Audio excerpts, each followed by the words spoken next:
Hello everyone, a little bit of a different video today. If you're new to the channel or new to Unicorn Overlord, I wanted to put together a compilation of the greatest of all of my unit build videos, not in terms of just general unit building, but all of my actual units that I was showing off and explaining why you should steal them, use them verbatim, or use them as a base template for your own squad building. They're scattered all over the channel, and people don't tend to realize how many I have, so I figured it would be good to put them all together in one giant video for anyone who wants to access them for ease of use. If you're new and this is useful to you, great.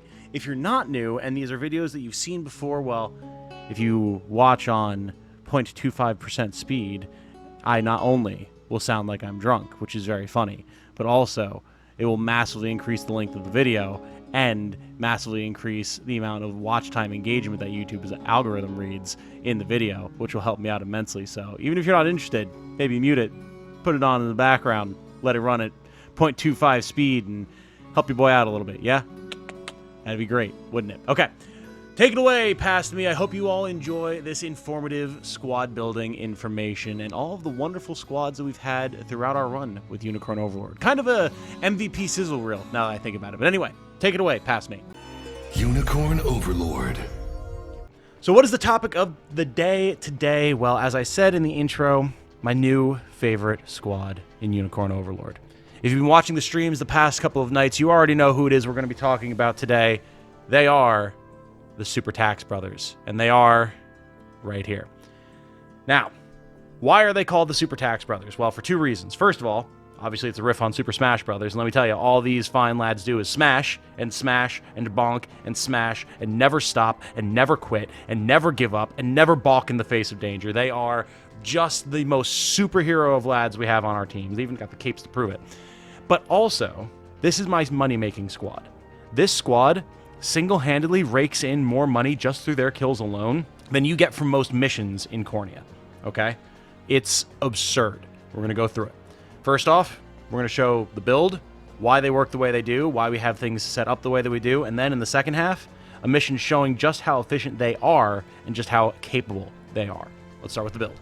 This is a 4-man unit, as I've not yet unlocked the ability to make 5-man units. However, every single member of this squad is promoted. Is that vital? Absolutely not. The Super Tac Brothers started off completely unpromoted with a hoplite and 3 sellswords. They are now a legionnaire and 3 lanzknechts. They did not need to be that, except for the fact that it just makes them even more viciously efficient. The goal of the squad is to tank and then counter as many physical attacks as the enemy is able to throw at them and make a disgusting amount of money in the process. They make use of the natural tankiness of the Legionnaire to do this, to then trigger the Landsknecht's following slash, which is where their primary damage is coming from. Our Legionnaire has a whopping 39 physical defense and a 53% guard rate before we even get to any of his abilities like Guardian, Heavy Cover, anything like that, so he can take an alarming amount of punishment. And to ensure that he's able to continue to do so as much as possible, he has a very particular setup. First of all, Black Iron Spear deals decent damage. Are there better options out there? Absolutely, but his weapon is really not the focus here. You can give him whatever he wants. We don't care about his damage. If there's a weak spear that gives him a good effect, like extra passive points, active points, some sort of defensive ability, cool, go with it. But it's okay, even just on its own. The Dragonbone Great Shield is a key part of this. Extra physical defense, very good guard rate, very good guard efficiency, an extra point of passive points right off the bat, good, and then -10 initiative. Ideally, we don't really want our Legionnaire to be going and potentially triggering counterattacks or anything like that. Like, he can chip in for a little bit extra damage at the end if we need it, but we don't typically need it. The really important thing here is the Salamander Ring and the Detoxifying Amulet. These two accessories make it so that the major damage over time effects of burn and poison will not be the bane of your Legionnaire's existence, as that was one of the major weaknesses that this squad had when I first constructed it. Now, with the Salamander Ring, we're completely immune to burn, and it gives us actually a nice bump to our magic defense. Nothing spectacular, 13 still ain't great, but I mean, it's better than 5, I'll tell you that much. And it gives us a little bit of extra HP to work with as well, which is pretty great. Then the Detoxifying Amulet gives us another point of magic defense, poison immunity, and if someone else on the team happens to get poisoned, our Legionnaire can cure that as well, which is pretty dope. Now, the key thing comes in with our Landsknechts here, and let me tell you, having 3 lads on one team that are just clearly Golden Age Berserk guts and act just like it is pretty great. When promoted from sellswords to landsknechts, it is important to note as well that they do get a shield slot, which is pretty great. If there's things that target the back line or whatever, our lads here can actually defend themselves a little bit more efficiently, which is nice. The big thing is their weapons. First off, Dagwin, Dragonbone Blade. Similar to the Great Shield that our Legionnaire has, it reduces initiative, gives +1 passive point, and has good physical attack. This is a slow squad. You'll see they typically have pretty poor initiative, except for Gregor, who's still not great. We'll talk about why that is in a second, but they don't need it. They absolutely do not need it because of the beauty of Following Slash.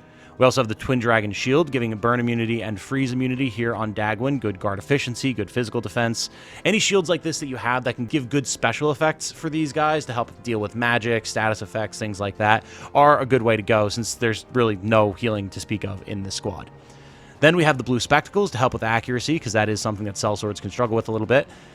And the most important piece, the golden egg. Why is this squad able to make so much money, you might ask? Well, if we just scroll through here, let's see, we got a golden egg, and then, over here we have a golden egg, and then over here we have, look at that, a golden egg, and also a bandit longsword that, also functions like a golden egg. These stack. Every single one of these effects stack. So just on our gear alone, this squad is earning 400% gold. You can imagine how that can really start to stack up, and that's before we trigger any Valor abilities, use any items, anything like that. It's gross. All three of these lads have the same accessories. You can see a pair of blue spectacles and a golden egg, so that they can guarantee to get their hits, or at least make it much more likely that they'll get their hits, and get way more income as a result. Moving over to Ajax, he also has a Dragonbone Blade.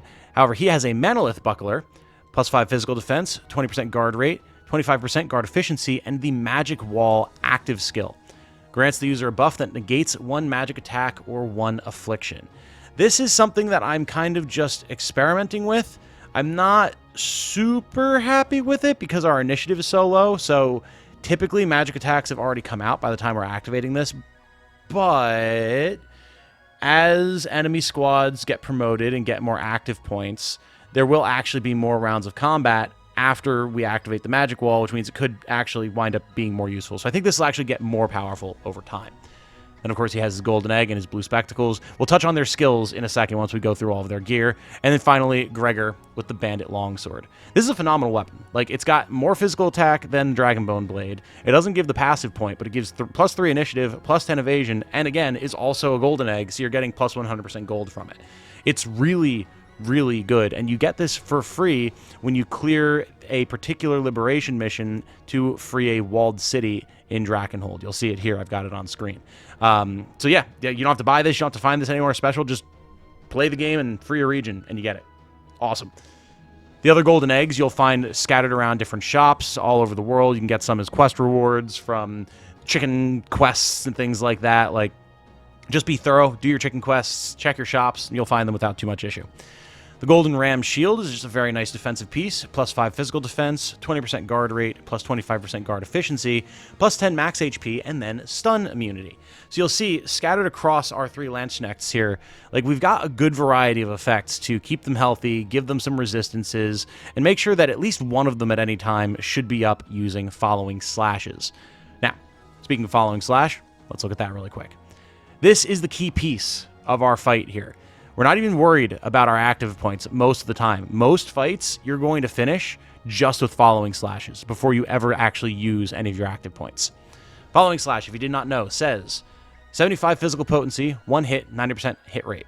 Activates after an ally is hit by an attack, counterattack a single enemy, grants the user +1 passive point if the attack hits, and notably, this is not a limited skill. Some skills you'll see have a limited trait on them.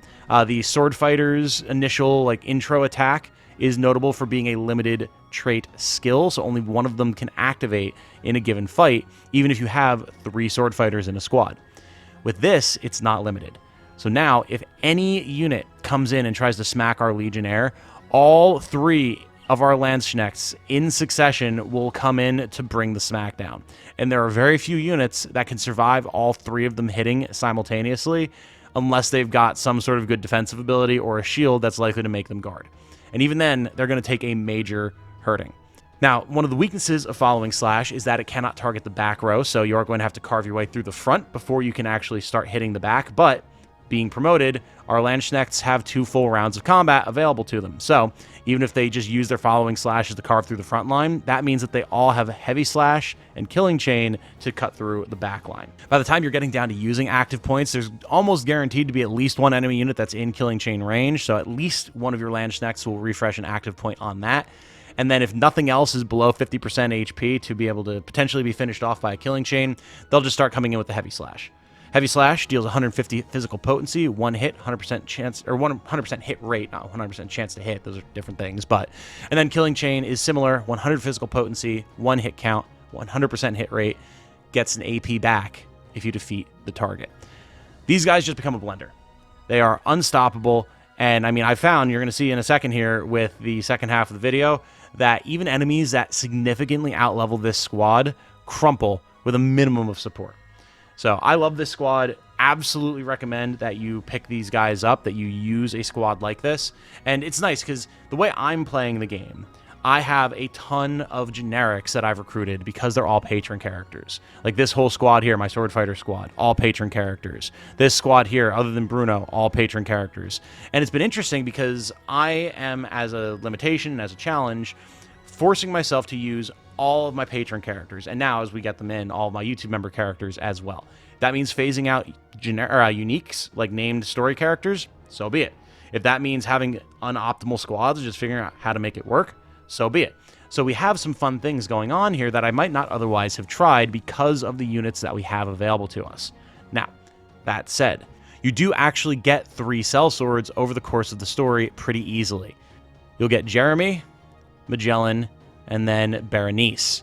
You can make this squad happen with Hodrick, your starting hoplite, and those 3 sellswords by the time you get about a third of the way through Drakenhold. You can get this squad set up with very little effort. And again, I highly recommend that you do because there's very little that has been able to stop them thus far. Now, with that said, though, that's enough discussion of the build. Let's show you some practical examples of how this all works.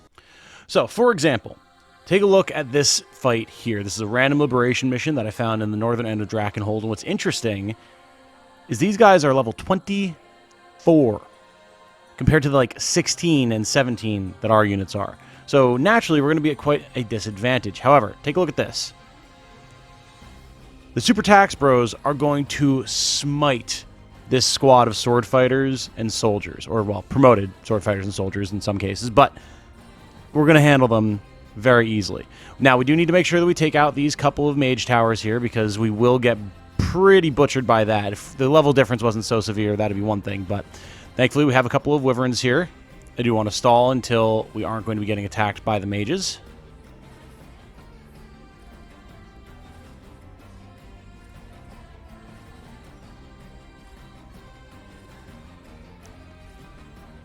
And here we go. Things are about to get very, very interesting. The Landsknecht, the sellsword, is just such a disgustingly powerful unit. It's kind of insane, honestly. The mages are gone. Actually, we should probably make sure that they can't attack our base now that I think about it. I'm out here trying to display a certain type of behavior and forgetting basic mechanics of the game. However, now they're forced to come to us rather than our base, and they're going to fold like a house of cards. Watch this. This is disgusting.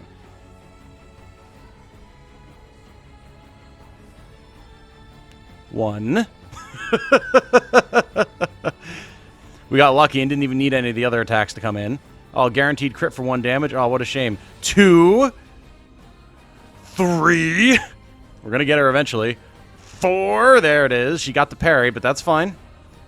The funny thing is we still have so many passive points that it just doesn't matter.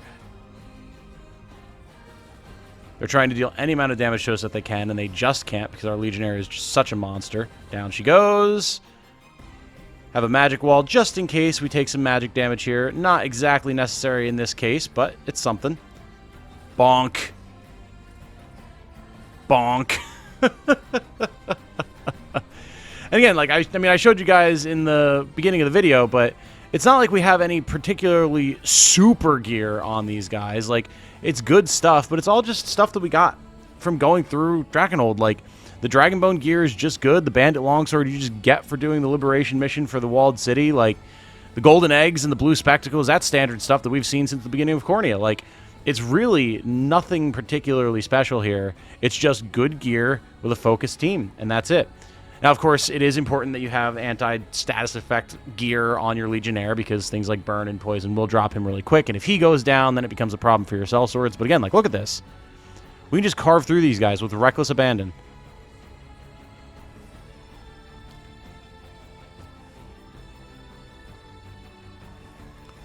Soldier squad, not even worried about it. Remember when these squads used to be scary? When a squad of 3 soldiers gave me legitimate trouble? Not anymore. Not anymore. And the best part is, because there's 3 enemies lined up in the front here, that's 3 whole targets that the lads are going to be able to following slash whenever they come and attack our Legionnaire, which means they're going to crumple instantly.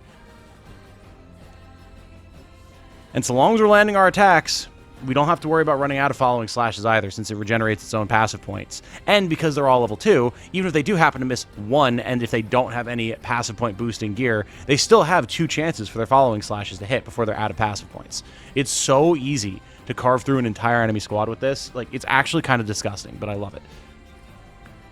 And you'll watch, too, after this fight, you'll see we're going to get a good amount of money just for beating this random enemy squad. This isn't a boss squad, but we're going to get a bunch of money out of it nonetheless. And you see right there, we didn't use a single active point the entire time. We got 720 gold for defeating 1 random enemy unit. It's insane. Didn't have to use any Valor Point abilities, didn't plunder anything, didn't double anything with any sort of items. That's just from our gear. And it's not like we're incapable of normal combat because of said gear. It's, it's so wild, man. It's so, so wild. Now what I want to do is I want to get rid of all these barricades, but I think the best way for us to do that, just for the sake of example, is we're going to pop a Hallowed Cornash, get some extra Valor. If you haven't been doing this, by the way, I highly recommend that you do. Like, you can see, I've got 15 Hallowed Cornash here because I've not needed them to actually, like, save me. They're just a good way to regenerate Valor. So, and then we can bring out our squad here with our warrior. They can fly up, and then we'll crush them all with one solid swing. Goodbye, barricades and traps. Beautiful. All right, come here. The time is nigh. Oh, your reinforcements? Can't exactly say that I'm too worried about them. Okay, now see, this is where you encounter something interesting. The fight fire with fire idea has never been more real than with this setup here. So, because these enemies are so much higher level than us, and because they have the same skill set as us, we're going to be getting a lot of countering following slashes back and forth. I could use an item to make this a little bit less painful, but we're still going to win, so I want to show you guys how this plays out, because it's going to illustrate just how strong this class is in general.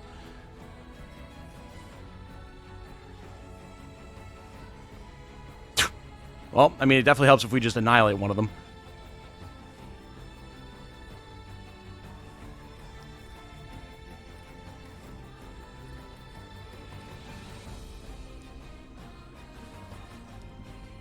Yeah, see the counter following slashes. However, the fact that we're promoted and they're not means that we have shields, so we're quite tankier than they are, even though they're much higher level than us, which is nice.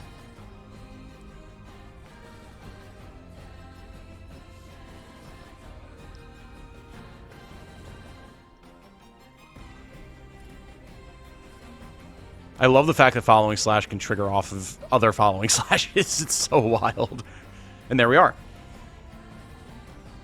And again, 360 gold. And that was a reinforcement squad, which carries less gold so that they're not as easy to farm. It's so insane. And we're not even maxed out. There's more gold boosting gear that you can get. Like, this can go further. We can add a whole nother character to this unit and put that type of gear on them. Like, this can keep stacking, which is truly insane. All right, the lads are back on their feet. Let's take it to the boss. Before we beat these, we're going to wind up popping a Divine Favor or whatever it is that boosts our gold and our XP by 2 times. And we're going to see just how much we make off of these guys. The previous mission that I did on stream, the big mission to free the local major fort, got a whopping 12,900 gold off of the boss kill with this squad and that item active. It was insane.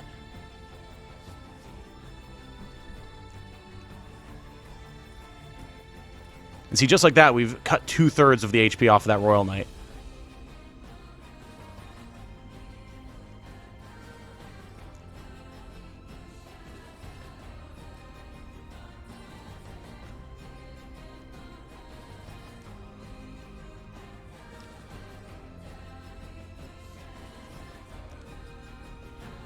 Not too shabby, if I do say so myself. And now that they don't have their front line, the soldiers in the back are going to be extremely vulnerable to our following slashes, and they're just going to crumple. Liquid Fortune, that's what it is, not Divine Favor. All right, get in there, lads. Finish it. Here we go. If you don't have something relatively tanky in the front line, your whole squad will just crumple to this squad. How's it going to perform in online, in the PvP, in the arena? Very good question. I'm excited to see. And remember, these enemies are 7 levels higher than us. 7! When I went into this fight, it said, "Are you sure you want to engage in this battle?"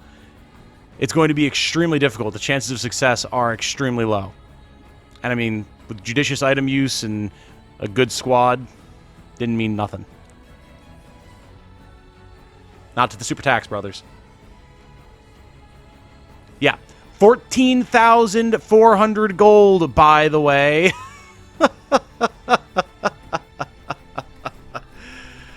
Woo! Yeah. Yeah, it's good stuff. That's the Super Tac Brothers in action, everybody. Steal this squad.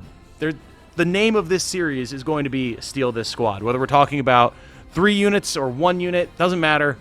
Steal these squads. You're going to be happy that you did.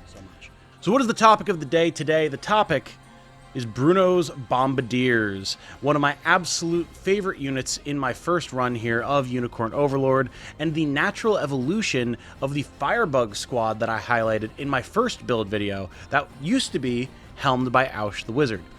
Well, let me tell you, a lot of things have changed since that era, and they're all the more powerful for it. So we're going to talk about exactly what makes this build tick, why it works the way that it does, and then we'll show off the specifics of each character in the build and how they contribute to the overall functioning of the unit.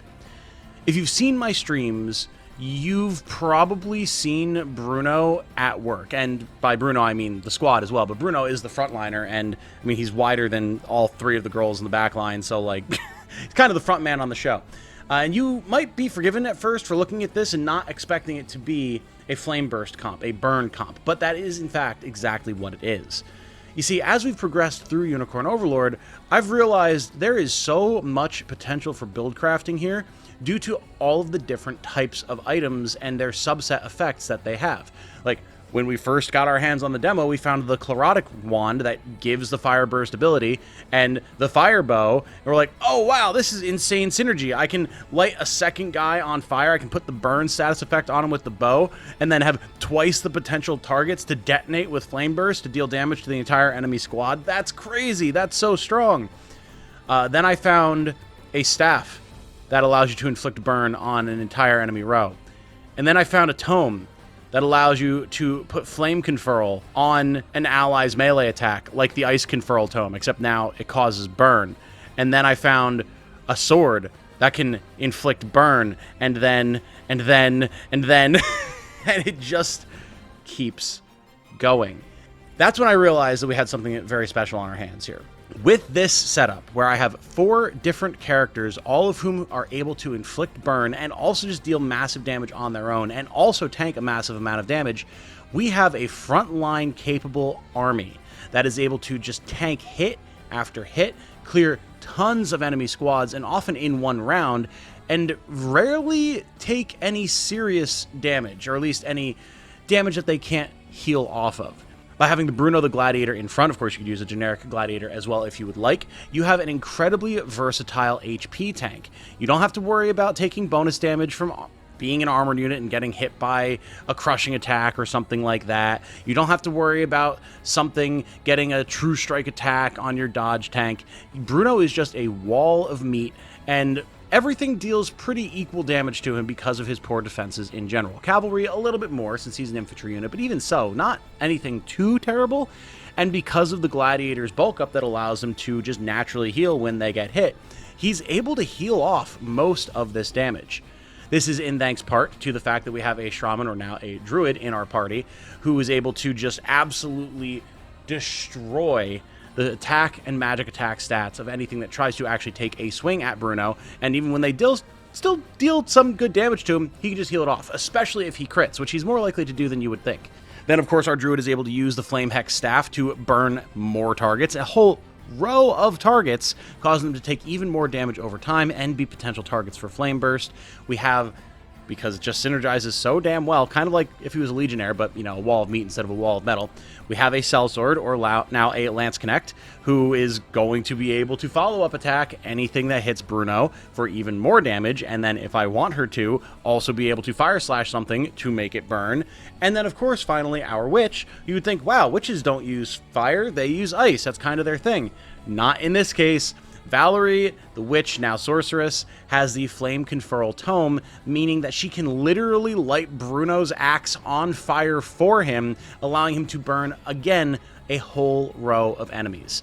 If things work out the way that I want them to here, by the first round of combat being complete, the entire enemy party will be on fire, and some of them may have more than one stack of burn on them. It's not uncommon for me to not even get to the Flame Burst effect, because everything either dies to Bruno's massive swinging hammer, or the burn effects, or follow-up attacks from the Lance Connect. And then if there is anything left alive, Flame Burst will typically finish them off. It's like kind of a devastatingly powerful combination, and 9 times out of 10, if there's something that I'm having trouble trying to figure out how to approach, I can just throw Bruno's squad at it, and even if they take some hits in the process, they will clear it for me. They will be the bomb that clears the road. It's hysterically awesome, and because he's the frontliner, Bruno has kind of taken on a legendary reputation amongst my community and people in my streams, because, like, as he says, not even worried. He just takes the hits and he keeps on rolling, and then he dishes out massive damage in the process.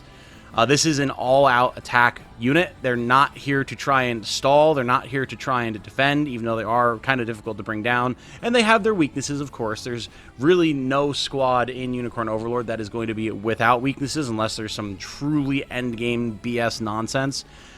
But again, most of the situations that this team has been thrown at, they can handle, and with surprising aplomb. So with a quick overview of what they do and how they do it, as well as some footage to show them off, let's switch over to the actual build here, and I can show you what each character has going for them that makes them tick.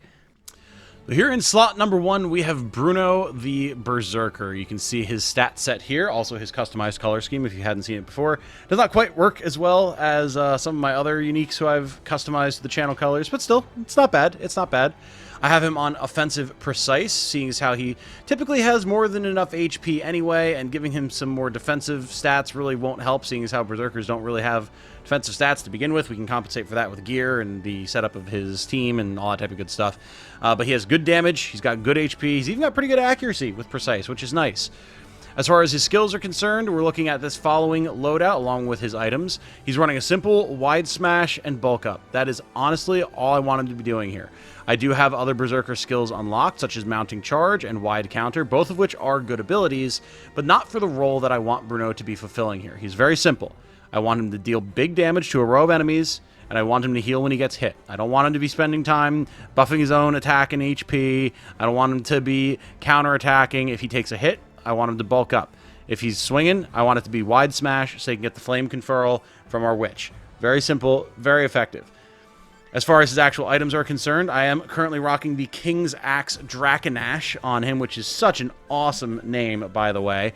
This is the King's Weapon that comes from the statue quest in Drakenhold, similar to the King's Blade Cornix that you can get in Cornea. This is a very nice weapon. It gives a very respectable 20 physical attack and +5 to all stats, which is, of course, helping our HP, our accuracy, our physical attack, etc. I was using the Rose Knight's axe prior to this. Less damage, but it gives initiative and accuracy, which are both very nice for this build. But given what it is that Bruno's doing and the fact that he wants to be able to tank as well as deal damage, the King's Axe Dracanash helps with that significantly. This is an excellent item, and it is an excellent weapon for Bruno. Especially seeing how it doesn't give him any different effects that are otherwise wasted on him, like new attacks and things like that, since, again, don't want to be using those on him. Then we have the Leaf Brooch for some extra healing. It's only 10% of HP when using an active skill, +1 physical defense, +1 magical defense. But when you've got a sort of just HP wall physical regen tank, you want every little advantage that you can get, because it does work really well. But if you suddenly take a bigger hit than you were expecting for, you need to be able to kind of bounce back from that without too much effort, and the Leaf Brooch helps with that. Just getting an extra 10 HP when we go to take a swing on top of the already meaty heals that we get off of bulk up is really nice. Then, to round things out, we have a Carnelian Pendant and a Lapis Pendant, because again, we're simple business here. We don't need anything particularly fancy. More attacks, more wide smash, more damage, more burn, excellent. And then more opportunities to bulk up, excellent. Honestly, if Bruno can survive the first round of combat against his enemies, then you can pretty much clear the squad once that happens. And even if he doesn't survive, typically the rest of the members of the squad can clean up, but having the ability to bulk up 3 times in a row gives him a lot of HP to work with. It's really, really nice. Then finally, I do have bulk up set to own HP is less than 75%. That way, if Bruno does get grazed by something that's just relatively minor damage, he won't burn one of his 3 bulk ups on that. He'll have to take a bit bigger of a hit. Because again, like 40% HP is really good. You're looking at 43, 45 HP off of that. And then if he crits as well, like, you could heal off most hits with this. Moving on to Renee, our sorceress. She's rocking the Chlorotic Wand, which is, of course, very integral to this build. You can see her stats and her color scheme here. All-arounder offensive, pretty standard setup for a witch. You want damage, you want initiative, you want all that good stuff, and she's got it all in spades, and she looks good doing it. For the loadout, again, we have that Chlorotic Wand. We have the Sorcerer's Medallion, giving her extra magic attack percentage, and extra critical rate percentage. Very nice, good all-around stuff. Very nice for when she fire bursts, as well as if she winds up throwing out ice bolts or magic missiles. Then we have the Lapis Pendant, so we can spend more time flame conferring while also being able to fire burst, which is very important. And then, of course, we have the Flame Brand Tome. This gives Renee +2 magical attack, which is nice. And then, of course, the Flame Conferral skill activates before an ally's physical attack, i.e. Bruno. Add magic damage and burn to an ally's next attack of 50 potency. Very good stuff. Just making it so Bruno can punch through armor because the attack is now magical is already great. And then the fact that he's going to burn everything he hits on top of that, phenomenal. Notably as well, Bruno actually does have the second highest initiative in the squad, faster than our Lance Connect, which is important, so we're not using Flame Conferral on her. And the only one faster than him is our Druid Chantal, which is good because she wants to be able to get her curses out there, but we'll get to that. As far as what I actually have set up for Renee's tactics, you can see them here. She's set to Ice Bolt only if there is an enemy armored target, seeing as how we're probably going to be hitting everything with Bruno anyway and unfreezing things, so like freeze isn't going to last that long in this setup. I do much prefer if she just can magic missile something and deal some generally good damage to vulnerable targets. Then, if there are scouts or flying enemies present, she will focus sight on Bruno so you can try and burn them down quickly. We don't always need Flame Conferral to proc in these situations. We do have other ways of activating burn, so it's not the biggest deal if he does not. And being able to take out a dodgy thief or a dangerous flyer is very good. Then I do have Flame Conferral set to the front row. I'm not sure that this is actually necessary, per se, seeing as how Bruno is almost guaranteed to be attacking first at any given time. And I don't know that front row actually works on your own front row. I haven't tested it thoroughly enough, but either way, I've never really had an issue with this activating the way that I need it to, so I haven't bothered taking it off. Finally, of course, we have Fire Burst set to a burning target, because without having it set to a burning target, you could wind up hitting something that isn't on fire, and that would kind of defeat the whole purpose. And what it does, if you've not seen it before, is it activates at the end of a battle, it attacks a single enemy with magic, and it hits all enemies if the target is burning. So basically lights a fire in someone who's already on fire and makes them explode like an action bomb, which is awesome. Moving over to Christine, our Lance Connect, I alternate between 2 different weapons for her. Sometimes I have the Searing Rapier on, sometimes I have the Kingsblade Cornix. The Kingsblade Cornix is obviously going to be a better all-around combat piece, as it gives the same amount of physical attack as the Searing Rapier, but it gives her +5 to all of her stats, much like Bruno's axe, which is obviously really strong. However, As enemy squads have been increasing in size, and especially as I've been going through Elheim, where the elves have a distressing habit of removing debuffs and status effects that you put on them, having an extra source of burn has been really nice. Then we have the Blessed Round Shield, gives extra guard efficiency, gives her HP back when using an active skill as well, which, again, as one of our other kind of tanks and heavy hitters, there is no healing on this squad except for self-healing, so she does appreciate having that. We have the Retaliation Earrings. Counterattack skills deal plus 40 damage, which is a nice boon to her following slash. Lets it hit even harder. And then the Warrior's Medallion to make everything that she does hurt just a little bit more. It's a simple setup. We're rocking offensive and keen for as much damage as we can eke out here. And she does have a pretty baller gold and black design. So I love Christine. She has been a very solid member of the entire army, not just this unit. And she's been slotted in here pretty well. Could she be swapped out for something else? I think so. Of all 4 characters in this unit, the Lance Connect is probably the least necessary, but she does synergize very well with Bruno because of all the attacks that he takes, allowing her to then following slash on the regular. We can, of course, Bastard's Cross if there's nothing to burn. That happens very rarely, but it does happen every once in a while, and when it does, we have it set to target the highest HP enemy because it gets bonus damage against enemies with high HP, so, like, of course. Finally, let's round out the discussion with Chantal, our druid, who is potentially the most important piece besides Bruno himself. Her stats and appearance are as follows, rocking an awesome black and purple design, kind of complementary to Christine's black and gold design, and Bruno's black and orange design, and Renee's black on black design. I didn't think about how color coordinated this squad kind of was until just now. That's actually pretty awesome. Anyway, Chantal the druid is going with Go-Getter and Precise. Druids are weird. Druids are in a very weird spot because they don't need attack stats at all. Like, at all. They don't attack. So you can kind of knock off half of the stat sets right there, which is pretty great. So Go-Getter gives her extra initiative so that she's able to debuff the enemies thoroughly and quickly. And Precise, just being accurate and having potential crit, I figured might be good. It's hard to say. Again, nothing really seems to miss with druids unless you're blinded, so I don't know. It's an odd class in that regard, but I mean, it's certainly been working for her. For her loadout, we have the following. Of course, the Flame Hex Staff, the most important part of this, which gives her Fire Curse, inflicts burn on a row of enemies with a hit rate of true. So again, Precise, not really needed, but this is awesome. Just being able to have up to 3 enemies be burning at the start of the fight so that they start taking very good damage is excellent. I was super excited when I found this staff. Then we have the Acrobat's Shoes. Gives the Impetus Stance ability, activates at the start of a battle, grants the user +1 active point and minus 50% attack. Well, the good thing is, again, Chantal doesn't attack, and having an extra AP so she can throw around more curses is pretty damn good. Then we have a Lapis Pendant to give extra activations of Impetus Stance, Quick Curse, etc., and a Vitality Talisman to make her just a little bit tankier, since, again, there's no actual proper healing on this team, so helping themselves stay alive is quite good. Now, of course, as a druid, we do have 2 different types of curse going on here.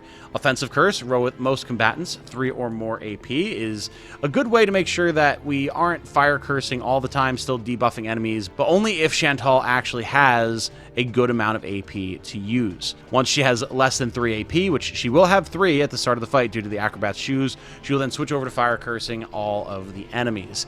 We do have this set to not burning, so that she will alternate back and forth between the 2 rows until everything is burning, and then she has Quick Curse on hand for if anything tries to sneak an attack in on Bruno or our backline, she can nerf their attack and make it so that they can't crit. This is an awesome setup. I love this squad to death. They do have their weaknesses, of course.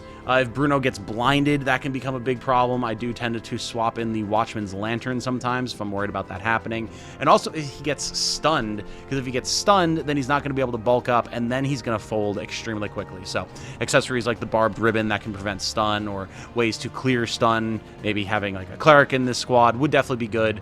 I'm considering maybe adding a Cleric to the squad once I up it to unit size 5, moving our Lance Connect up to the front. There's options. We'll have to see. Overall, though, I absolutely adore this team. I highly encourage you to steal this squad, as is the name of this little sub-series of videos. I think you'll have an absolute blast with it.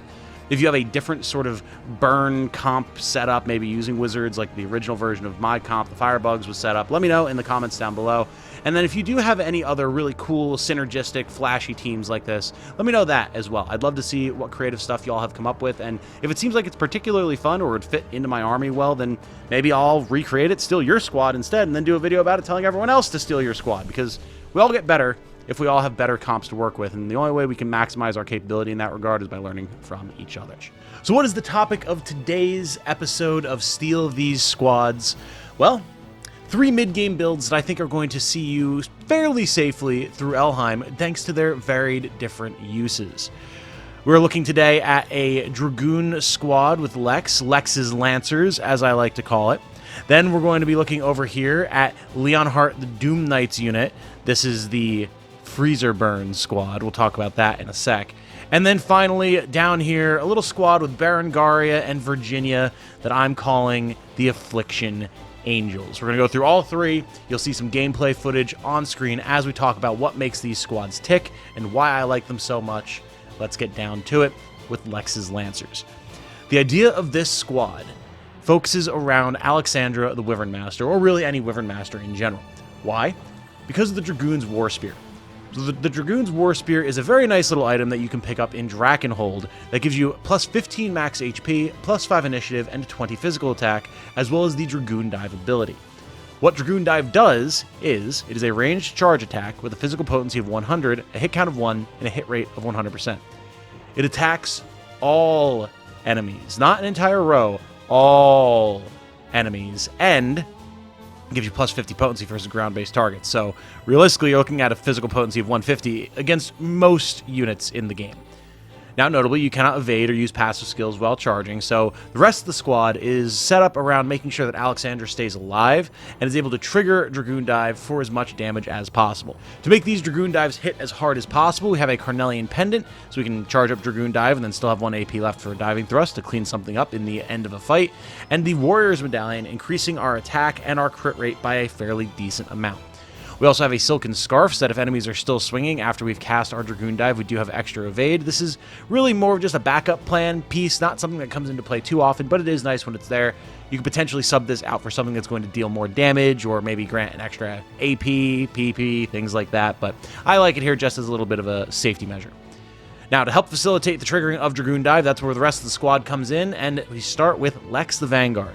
You can, of course, use any Vanguard here. Lex just happens to be the one that I was utilizing at this point with this squad, and he's equipped with a pretty standard loadout.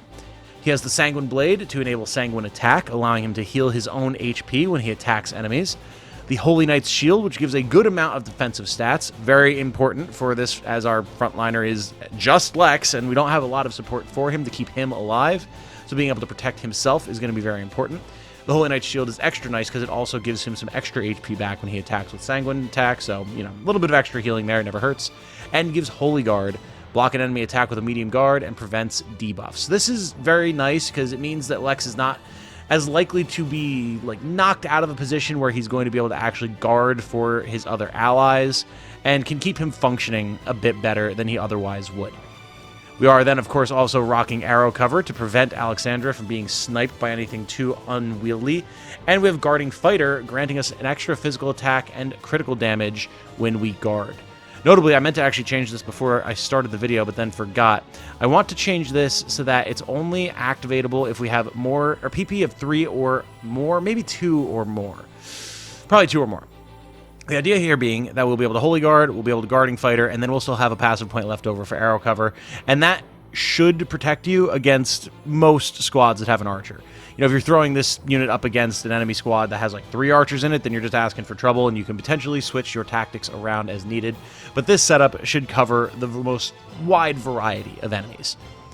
Then we have Andre the Rogue. This is a kind of an interesting pick, but I like it for a couple of reasons. First of all, I'm a big fan of like first aid medic rogues. I haven't really talked about it that much in videos, but the idea here being that you can use your rogues to passive steal off of the enemy, reduce their passive points, and give themselves a nice surplus. So that way at the end of the battle, they're likely to have at least 1 point left over that they can then use first aid on, or use with first aid, I should say, to heal up a member of your squad.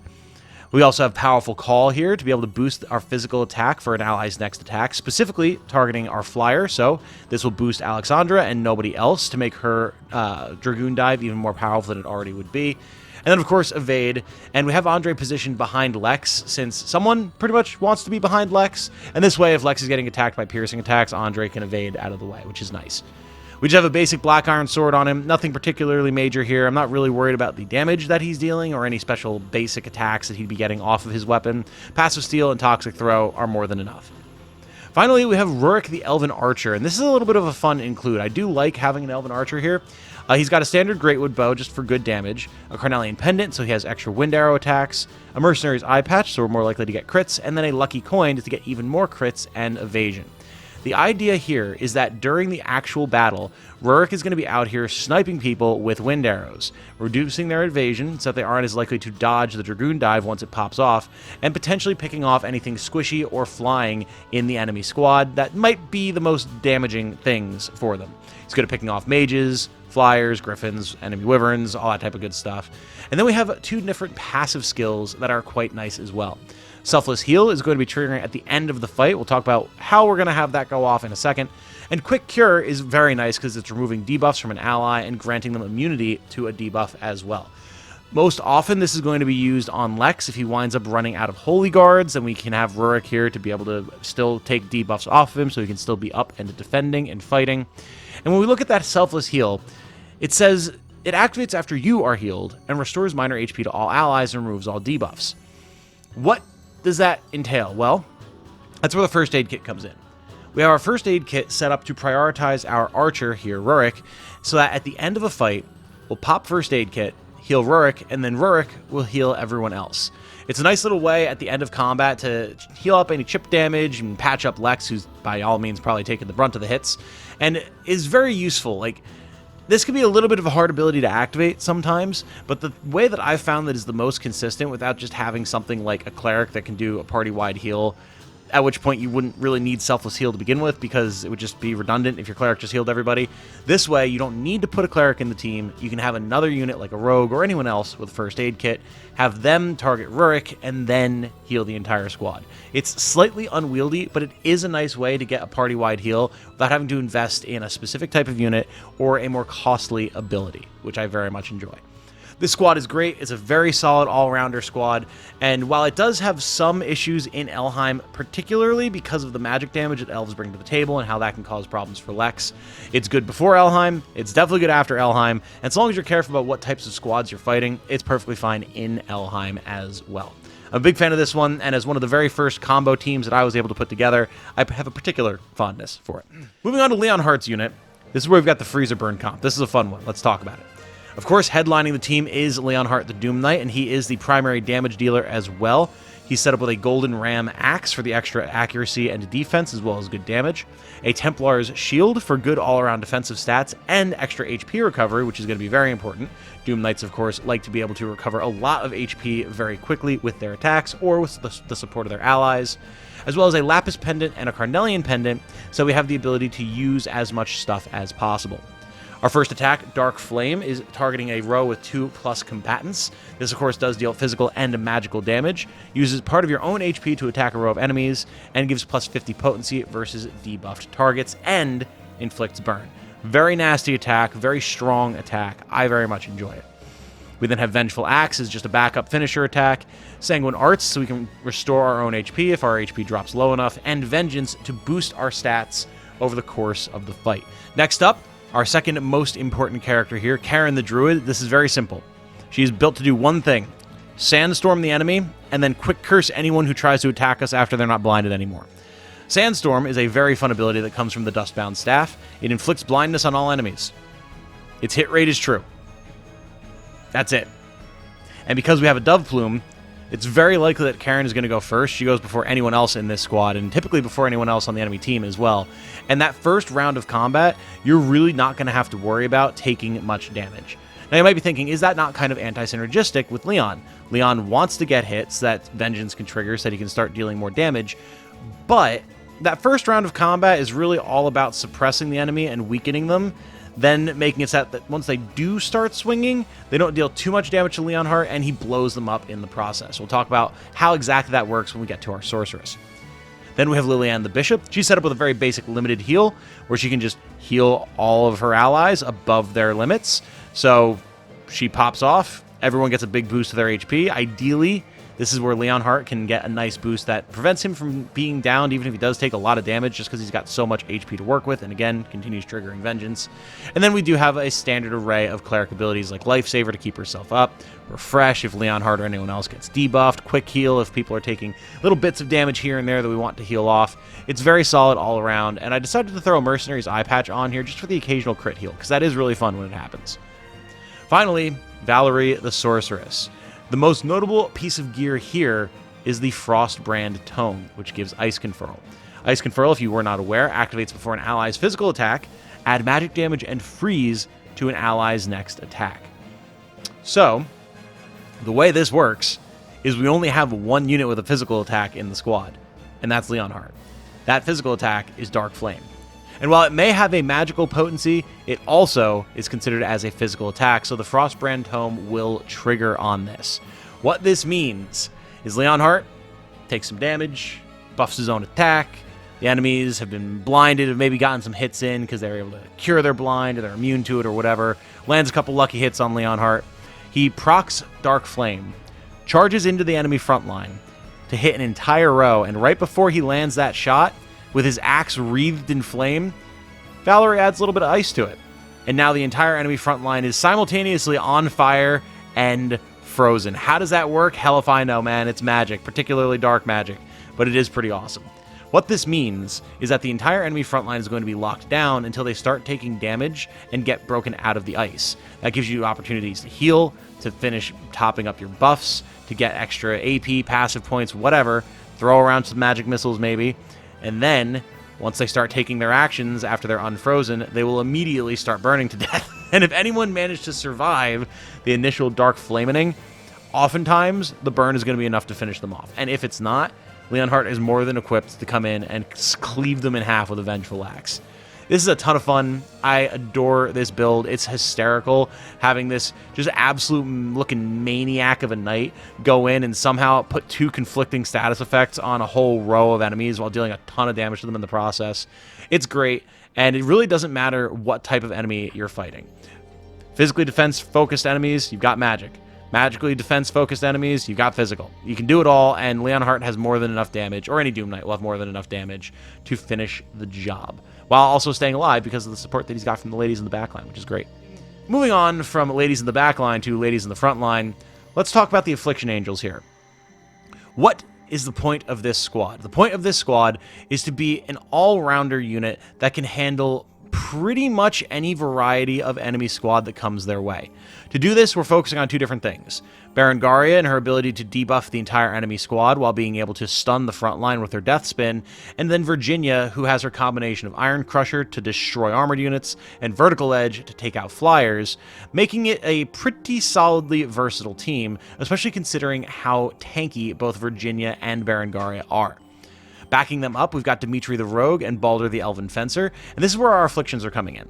Not only can Berengaria stun the entire enemy frontline with her Death Spin, Dimitri can throw out Toxic Throws to poison enemies, making her Death Spin deal even more damage, and Balder can come in and Lightning Blade things, again, allowing Berengaria to deal even more damage, and both of these guys are set up to support the ladies as well. Dimitri is ready with a first aid kit so he can patch up someone who's got the lowest health at the end of the fight, whereas Balder is set up to be able to remove weakness and Sylphic Barrier because it's just a good array of support abilities on Elven Fencers. It's nice that they can deal damage and support their allies simultaneously. As far as our gear is concerned, Virginia has a pretty standard array of tanking gear while still being able to deal damage. The Hallowed Blade makes it so that she gets extra healing when she uses her attacks, which is nice because, again, she's going to be on the front line tanking. She's got extra passive points and guard efficiency and all that type of good stuff off the Blue Rose Shield. She even heals when she guards with this. And then she has the Phantom Knight Shield to increase her magic defense as well, so that no matter what type of enemy she's being attacked by, she can handle it pretty well. Finally, she has the Retaliation Earrings, so that if she comes in with Maiden's Hammer, her own retaliation attack, she'll deal even more damage to whatever it is that she's hitting. Berengaria, on the flip side, has a pretty solid tanking setup. She's got the Labrys Axe, giving her extra guard rate and initiative, so she's going to come out swinging fairly early. The Dragonbone Great Shield does offset her initiative, but again, Eye of the Warrior Princess tanks the enemy initiative as well, so it's really not a huge deal, while also making her quite tanky and giving her more passive points. The Gauntlet increases her guard rate even more to a whopping 77%. And then I put a Clear Sight Amulet on here just in case we happen to get blinded, especially by something like, I don't know, druids that can do blind or other enemies that can blind you. And she can have immunity to it herself while also removing it from her allies. It's a little bit of a niche piece, but it's a piece that is very vital when you consider how severely this squad would get crushed by blind. So, since she had the free accessory slot, and at this point in the game I was a little limited on what accessories I could pack, I did like having this one.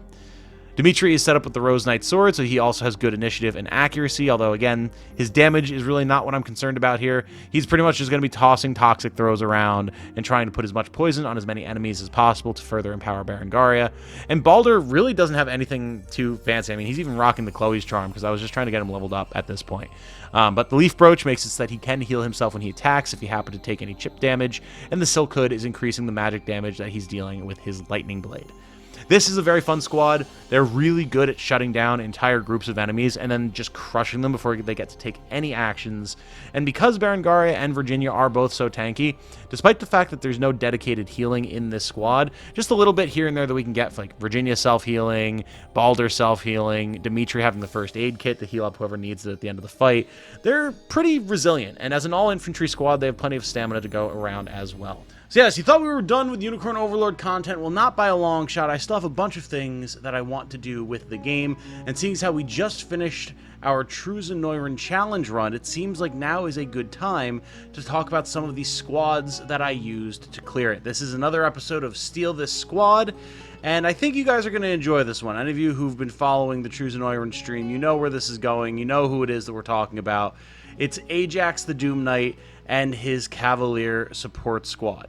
This is, bar none, the single strongest squad that we had over the course of the entire game, and I can say without a shadow of a doubt is one of my favorite squads that I've had in all of my time with Unicorn Overlord up to this point, and most likely will be into the future as well. What is the squad, and what is the goal? First off, these are the members. We have Ajax the Doom Knight, Renal the Great Knight, Clive the Great Knight, Eltalinda the Elven Sibyl, and Rhaenys the Featherbow. These last two slots have changed around a lot over the course of the run. There's plenty of options here that you can utilize, which we will talk about, but the core is Ajax as our DPS, and then Renal and Clive as sub-DPS and support. So, starting off, Ajax. Without him, this squad would not work. Well, to talk about that, we need to talk about the way we have him set up. Ajax is set up with an offensive all-rounder stat spread. You can see we have most of his stats maxed out with dues here as one of my single most valuable characters. So he has a very large quantity of HP, physical attack, and magical attack, which is pretty much everything that we need him to have.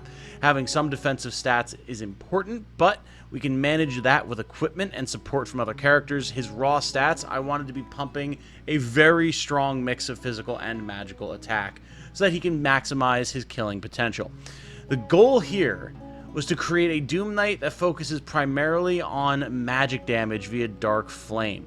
Dark Flame, of course, if you did not know, costs 2 AP, has 50 physical and 50 magical potency, one hit with a hit rate of 100%, consumes 30% of your own HP to attack a row of enemies, inflicts burn, and gives you plus 50 potency versus debuffed targets. This is so good. There's a reason that we want to have our mixed physical and magical attack here, and it's so that we can maximize both sides of Dark Flame. You can deal so much damage so quickly to a full row of enemies with this. It really cannot be overstated how powerful it is. If you're trying to figure out how to best use Doom Knights, lean into Dark Flame. It is by far their best attack option. This is emphasized even more if you do have some sort of debuff on enemy units, which we do have the capability to do with this squad, and it's part of the reason that it's set up the way that it is. But we'll go through the rest of what Ajax has going on before we talk about his support. We have Dark Flame set up with row with 2+ combatants as our first condition. Then a second one with exclusively armored, so even if there's only one armored unit in the front, then we'll hit him with Dark Flame so we can try and clear it. And then Vengeful Axe if there's just nothing left to do and we happen to have some AP left or just other conditions aren't fulfilled, whatever, we still have an option. Physical potency of 50, attack a single enemy, damage increases the less HP the user has. More likely than not, if we're using Vengeful Axe, there's a pretty good chance that we've got some damage on us, so it's going to deal decent damage regardless, and it'll be perfectly fine for just a last-second finisher. Then we have Demonic Pact, 1 passive point, activates after using an active skill, sacrifice 25% HP to grant the user +1 AP. So this is one of the conditions where we might wind up in a situation where we can actually use Vengeful Axe if we maybe only get 1 cast of Demonic Pact. We've used 2 Dark Flames, there's still enemies alive, then we have 1 AP left to use our Vengeful Axe. How often is that going to occur? Not very. More likely than not, you will carve through anything and everything before you get to that point, but it doesn't hurt to have that there as an option. Then we have Sanguine Arts, activates for attacking with an active skill, 1 passive point. User will restore HP equal to 50% of the damage dealt on their next attack. This is just a sustain option. Yeah, Ajax as a Doom Knight, not super tanky in terms of physical and magical defense, so having a way to heal himself while dealing damage to the enemy, especially with something that deals a lot of damage like Dark Flame, is very solid. Finally, we have Vengeance, activates after being attacked, grants the user plus 20% attack and 20% to defense, effect stacks, grants the user +1 passive point if the user is at 50% HP or less. This actually comes into play less than you might expect. It'll probably trigger at least once, maybe, but the thing is we have a lot of stun, we have a lot of blind, we have a lot of slow, we have a lot of ways to prevent the enemy from doing stuff to us. So while this is good, it actually won't be as commonly used as you would expect, and we still slay out. As far as our gear is concerned, what big, crazy, special, powerful axe do we have on Ajax? A standard Spell Steel Axe Plus. That's it. That's all he needs. It is forged, so its physical and magical attack are maxed out, but the reason I wanted to go with this was to ensure that we actually had comparable magic attack to physical attack. You can see in Ajax's stats in the top right there, he's got 80 physical attack and 79 magical attack. He is set up almost perfectly balanced, and it means that no matter what aspect is most or least effective against an enemy when it comes to your Dark Flame and your physical or magical damage, you're still going to be punching damage through. It's very, very nice. We also don't need any special attacks from any sort of other fancy axes, anything like that. We're here to use Dark Flame. It's all we want. So we'd really just be wasting an axe that has a special attack or something on it here anyway. Then we have the Wing Crest Shield, a very solid defensive option. Most importantly, giving a +1 passive point base, while still also having good guard rate, efficiency, defense, all that type of good stuff. We don't care here about the crit rate going down. Doom Knight is not a crit-based class anyway, and we don't need crits as we are already dealing more than enough damage with Dark Flame before you even consider the burn damage that it'll be dealing to enemies as they try to take their actions. Then we have an Amethyst Pendant, just rounding out our active and passive points, and a Dream Crown, giving us that extra active point and all stats +5 to ensure that all of our damage is even higher, and we have a little bit more tankiness as well. With this setup, Ajax, or really any unit, will be able to just tear house through a group of enemies as long as you have a good skill setup for them, and that just goes doubly so for Doom Knight that has such strong AoE attacks. As far as the rest of the squad is concerned, their equipment isn't as important, but we will highlight it if there's something to talk about. Renault and Clive are set up nearly identically. Their whole goal is to spam all sorts of cavalry support skills, primarily Knight's Pursuit and Cavalier Call. Knight's Pursuit, 1 passive point, physical potency of 50, hit count 1, hit rate 100%. Activates after a cavalry-based ally attacks. Follow-up attack a column of enemies with a piercing strike. So now, when we're getting out there, and I mean when any of them are attacking, this will trigger, but especially if Ajax is out there and he does a big Dark Flame, then the boys can start following up, deal even more damage to the things he just hit. It gets really nasty. Cavalier Call is the real meat and potatoes here, though. 1 passive point, activates before attacking with an active skill, grants cavalry allies in the user's row plus 20% attack, and effect can stack. So, obviously, we have both of these lads right here in the front row with us. They both go before Ajax does, so they will both take their actions, use Cavalier Call, buff Ajax, so before he even attacks the first time, foregoing any possibility of having any vengeance triggers or anything like that, he will already have a plus 40% to his attack because of Cavalier Call. It gets so nasty. Beyond that, we're relying on Wild Rush to stun columns of enemies, putting debuffs on them so that they, A, can't hit us as much because we are a slightly frail squad. Have some tankiness, but you can fold faster than you would expect, but primarily to lean into Ajax's desire to hit debuffed and disabled targets. We have Assaulting Lance if we need it, just clean up weakened enemies. And then Pile Thrust if there's nothing better to do and we just need to slap the snot out of something for a lot of damage. Clive is set up pretty much, again, the exact same way. They have Guarding Impetus with Citadel Guard Sabatons to give themselves more AP, extra boosts to passive points, defensive stats, things like that. Basically, we just want these lads to survive, to give their buffs to Ajax, and then help with the cleanup process. For Eltalinda, she's primarily being used as a support option that can help clean up anything that Ajax's AoE doesn't deal with. For that, we're running Elemental Roar to attack all enemies. Potency increases with Fairy Count, which we have like 1 or 2 of. We're not super leaning into it, but it's a very solid option for cleanup, weakening things, etc. And then if we happen to wind up in a situation where we do have leftover AP, we have things like Thunderous Thrust to just try and finish things off. We could Fairy Heal, but it's not likely to ever actually happen because of the way that we have Elemental Roar set up, but it is there just in case. Really, though, the key element is going to be our passive skills. Boon of the Fairies, activating at the start of a battle, restoring HP to a row of allies, and giving a buff that negates a single debuff is very, very nice, as this is a squad that's going to be thrown into the fire over and over again. Like you've been seeing in the footage throughout the video, they just are yeeted at the biggest groups of enemies that I can find, or the nastiest bosses. I'm picking up their horses and hucking them overhand, rider and all, directly into the face of whatever it is that's earned my wrath any given day. And just having this on hand to make sure that the boys up front are getting a little bit of a heal at the start of a fight to keep them going, also giving them a way to negate some debuffs as they're getting slapped by stuff, it helps a lot more than you might think. We then do have Elemental Impetus, giving us extra AP and Summoned Fairies, which again can be helpful, but you know, not the most valuable thing, not always going to happen. And then Curing Heal, more likely going to be what happens, just give minor HP to allies, remove their debuffs. Eltalinda is here to be a healer with one big attack that helps clean up with whatever happens to survive the initial round of rushes and charges, and she does that role very, very well. Finally, we have Rhaenys the Featherbow, the most recent addition to the squad, and one that I'm actually quite happy with. She's rocking just basic AP and passive point boosting stuff, Retaliation Earrings for a little bit of extra damage, and the King's Bow Historic just to give her a stat boost, because why not? Primarily, I have her here to just put debuffs on things, drop physical defense so we hit harder, reduce enemy passive points, reduce initiative, like... She's here to be a thorn in the side of whatever it is that we're fighting and make it even easier for the cavalry to run roughshod over them, and she does that extremely well. The big thing that I like about having her here is Shining Light, inflicting blindness on a row of enemies. And you might be thinking, like, okay, well, that's fine, I guess, but, like, wouldn't you want Ajax to get hit so you can activate Vengeance? And it's like, again, we don't really need to. With the buffs that he's getting from Cavalier's Call, he's already dealing so much damage. Better in a lot of situations to have him and his boys not be getting hit at all so that their resilience stays up and so that they can continue fighting for longer without having to fall back and heal, than taking hits to be able to get an attack boost that we don't need. So having Shining Light here, that'll activate for 2 passive points to blind a row of enemies whenever someone in that row attacks. Kino, great. Love it. It's absolutely phenomenal. It's a great defensive option in a squad that is sorely lacking them. Finally, we have Aerial Pursuit, which is why we have the Earrings of Pursuit.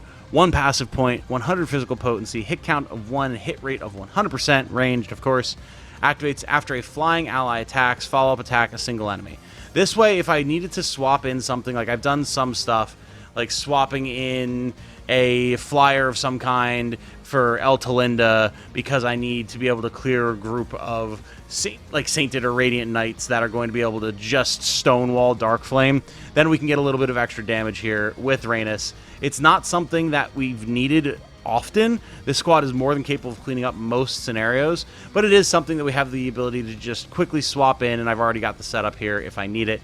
And funny enough, I haven't needed any other changes. Like, Rhaenys is doing exactly what I need her to do here without ever actually really getting a ton of use out of Aerial Pursuit and the Earrings of Pursuit. It's just there as a convenience option, which I appreciate. All told, this is by far my single strongest squad. Again, if anyone's familiar with the stream, you guys have seen them in action. If you can just conceptualize of how this would function in battle, it's very easy to see how great it is. This has been my go-to answer. Is there a problem? Throw an Ajax at it. Something that looks like it's going to be hard for the rest of my squads to bring down, boot the horses in their direction. Really concerned that, well, we might be in risk of losing this mission if we don't intercept these enemies that are rushing our home base. Recall Ajax, and he will make sure that there is nothing left standing but a mountainous pile of smoldering ash where his enemies' bodies once stood. It's a ton of fun, and it's really pleasing to see a squad like this come together so well when I've had so many people ask me, like, well, you seem to love Doom Knights and Dark Knights, but I just can't get them to work right. Like, what am I doing wrong? How am I supposed to be using them?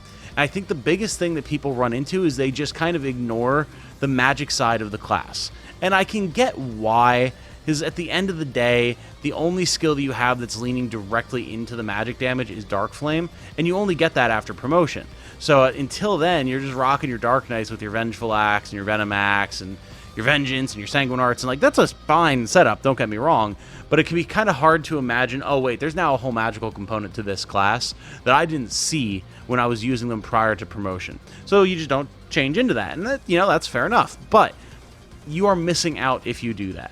If you are looking to try and run at least one Doom Knight, I would argue potentially more, in your army, I highly recommend that you get yourself a good magic setup for a Doom Knight.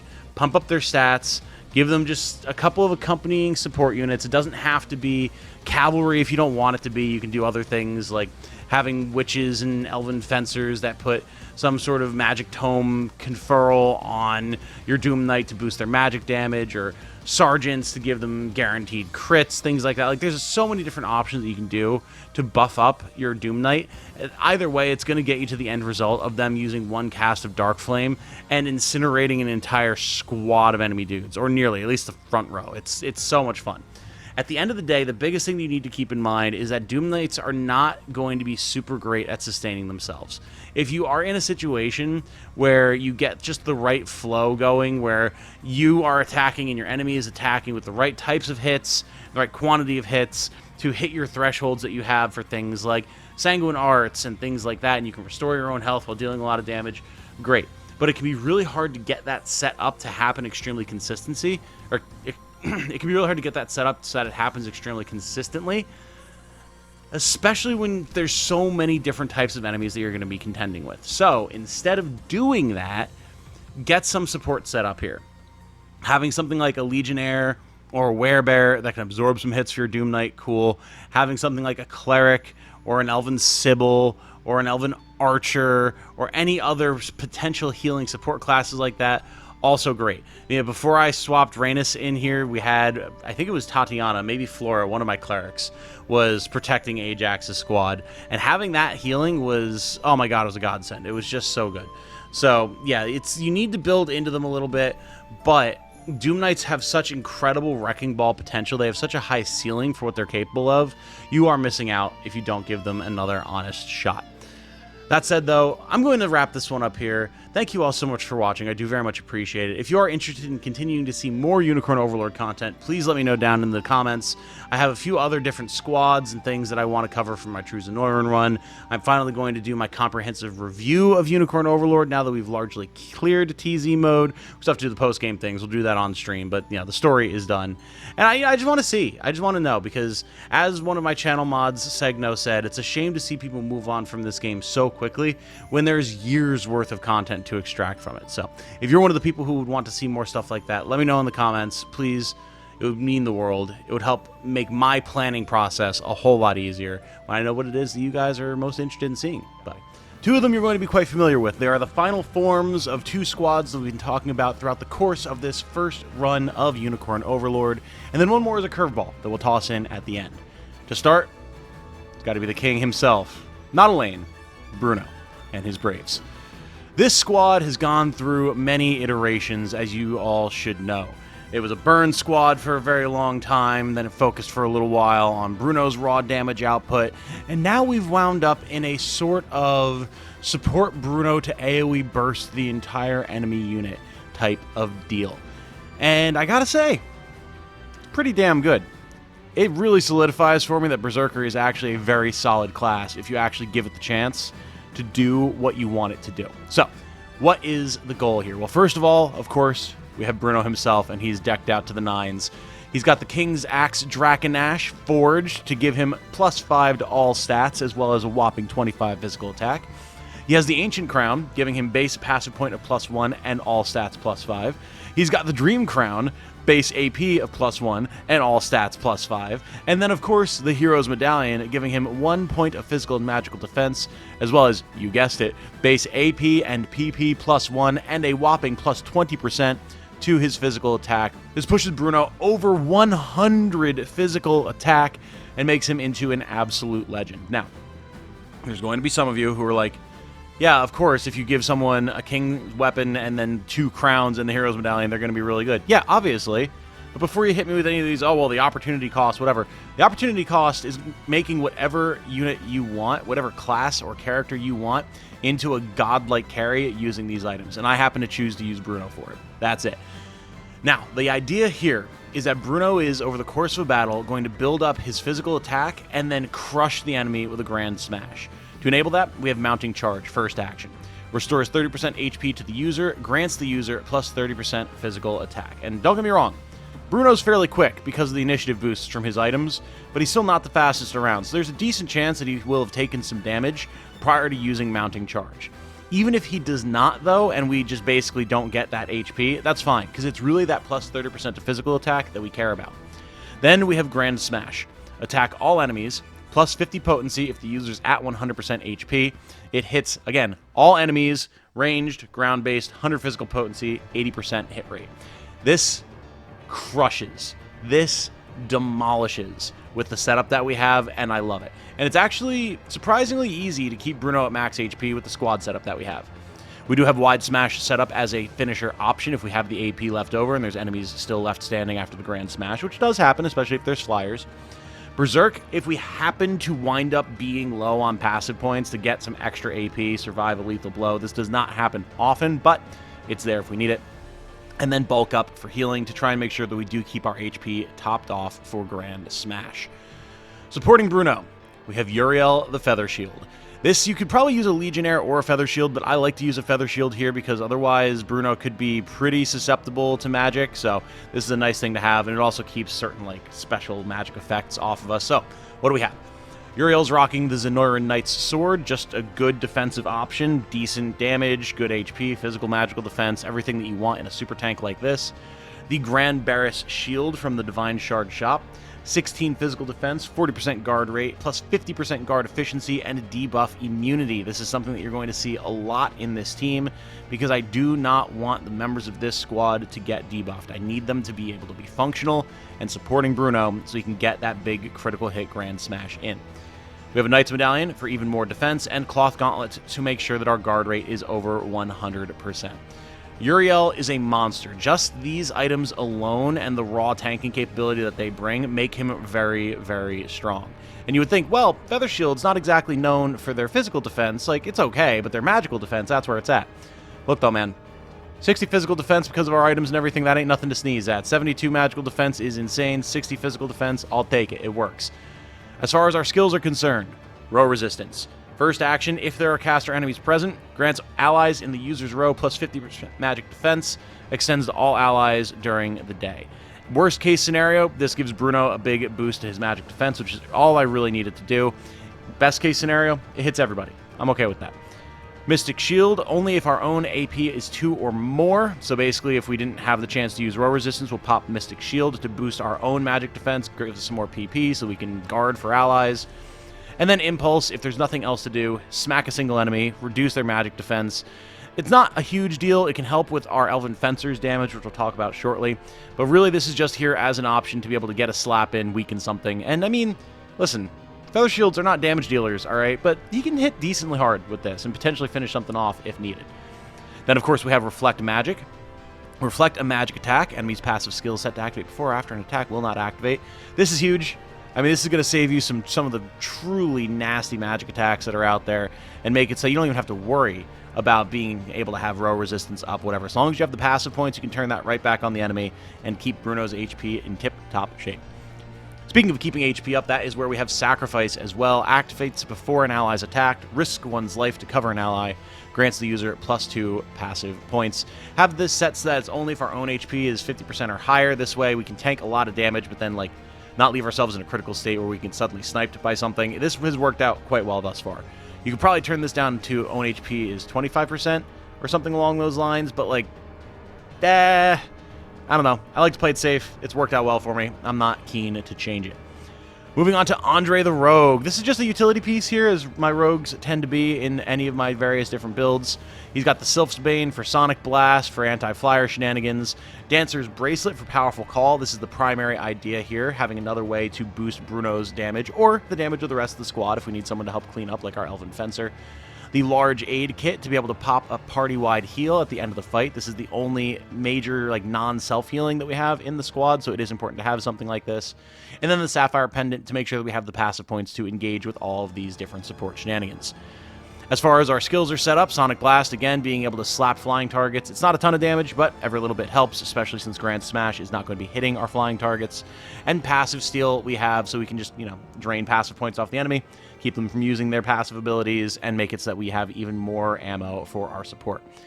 Party Aid is set to pretty much always activate at the end of a fight. Nice 20% HP to all allies is nothing to sneeze at.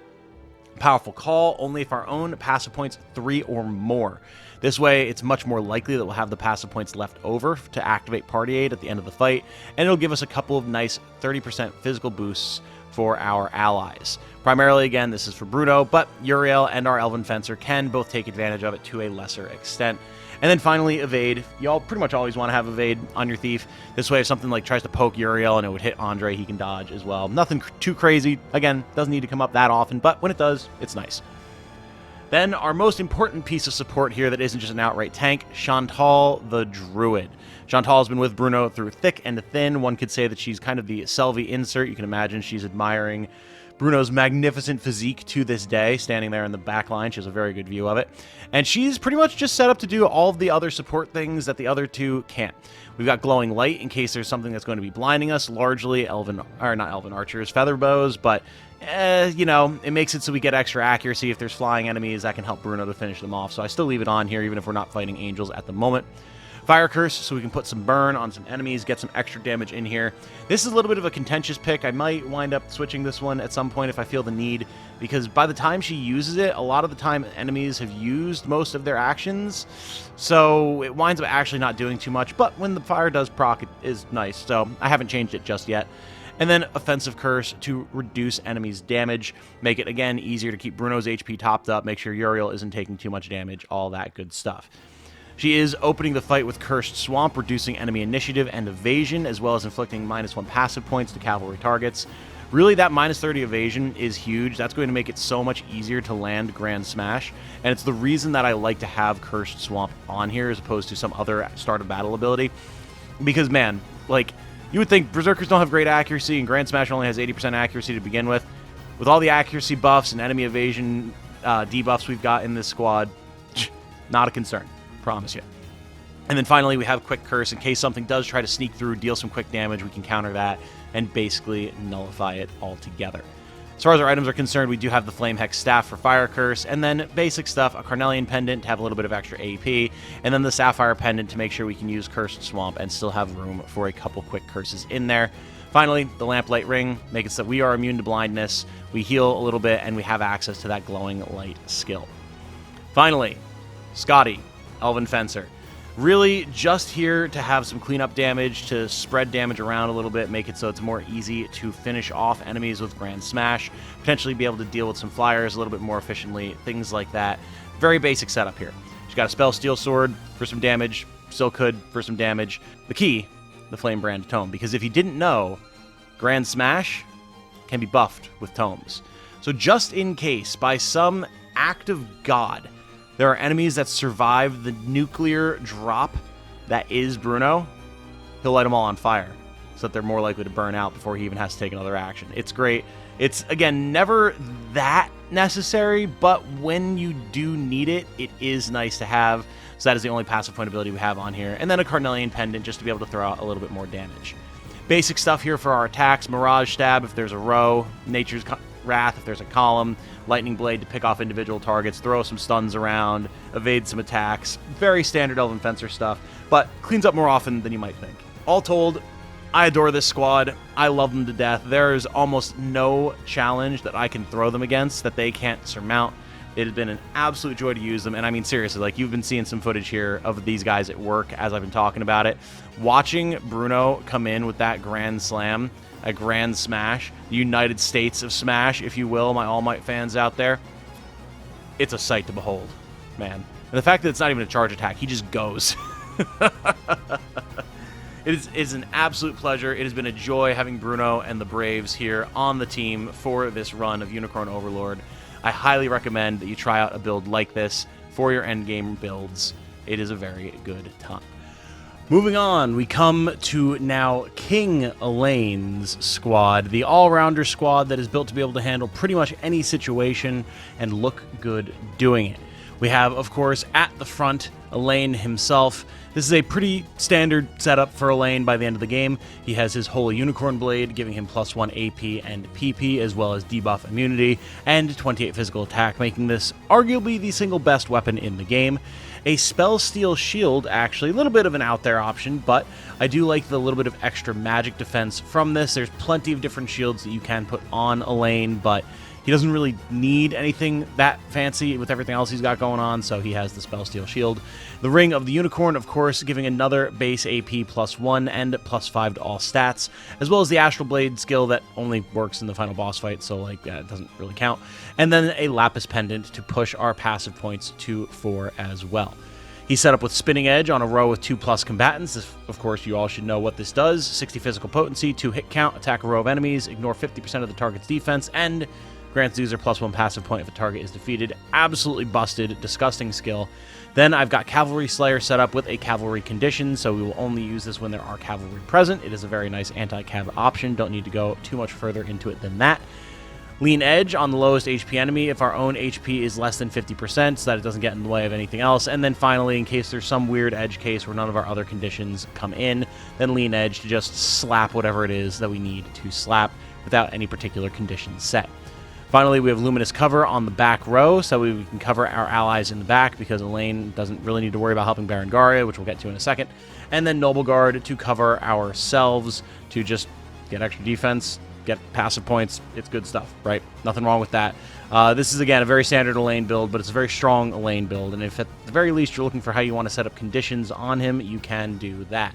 Follow what I've got going on here. It'll be pretty decent for you. The one thing that I want to point out that we do not have is Rapid Order. Activates at the start of a battle, grants all allies +20 initiative, because we have a very different start of battle ability that I much prefer that we are using on Berengaria, who we will talk about next. Berengaria is my chosen marriage option in this run, and that is why she is paired here with Elaine, because she's just awesome, and it just fits to have them both together. She is wielding the Knot of Ruin. There's plenty of different axes that Berengaria can use, but a lot of mine are already in use elsewhere, and this really does everything that I need it to for her. A solid 22 physical attack. Obviously, if this was forged, it would be better, but didn't have any Fevrite, so it's fine. +1 base AP, which is the main reason I'm using it, and then -30 HP into 10 initiative, which doesn't really bother Berengaria that much. Her tankiness with her Great Shield means the lower HP is not that big of a deal, especially with cover from Elaine and other healing and support that we have going on. And then the initiative, she still has 36 initiative. She's still plenty quick, and because of that ability from the start of the battle that we're going to talk about here, doesn't really matter anyway. We'll look at that first, since it's been mentioned a couple of times once we get to the end of our equipment here. She has an Forged Azure Crest Great Shield to give maximum defensive stats and +1 base passive point. This is a great option for forging. The Ring of the Maiden, of course, giving Celestial Light, which, again, only works in the final boss battle, but it's basically just a Lapis Pendant that gives all stats +5, which is pretty damn good. And then the Holy Unicorn Signet is just here to give that debuff immunity because it's great, and we love it. There's other options you can put here as well, but I like my frontliners not getting debuffed. Thank you very much. As far as our skills are concerned, we have Death Spin, targeting a row with 2+ combatants, much like her husband.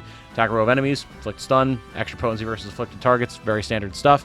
Then we have Vicious Torment, which will only trigger on an enemy that is afflicted, partially due to the fact that it costs 2 AP to use. 75 physical potency, 2 hit count, attack single enemy, plus 75 potency versus afflicted targets, and grants the user +1 passive point if the target is afflicted. Obviously, Berengaria really likes to play around with afflictions, so being able to have this to really crush something that's already afflicted is very nice. And then Carnage, just as a way to deal some damage and take some AP off of an enemy, always a solid option. Then, we have that Eye of the Warrior Princess that we mentioned before. Activates at the start of a battle, inflicts attack -20% and initiative -10 on all enemies. So, I don't really mind losing the 10 initiative for Berengaria because she's also taking 10 off of everyone else, so it kind of balances out. And just reducing all enemy attack by 20% is really solid for a squad like this that likes to be a little bit defensive and then heal up. It's a nice balance. Then, of course, we have Painbringer. Activates after or before being attacked. Grants the user +1 AP, 20% attack, and +10 initiative. This can stack. Frontline Berengaria wants to be able to get her stats up. So, there you go. Painbringer. Easy choice. Finally, Sanguine Pursuit. Follow-up attack. Lets you drain HP equal to the damage dealt, or 50% of the damage dealt. Grants the user +1 passive point versus afflicted targets. This is a no-brainer. And it's another part of the reason that I don't mind her HP being lower, because she's going to be Sanguine Pursuiting so frequently.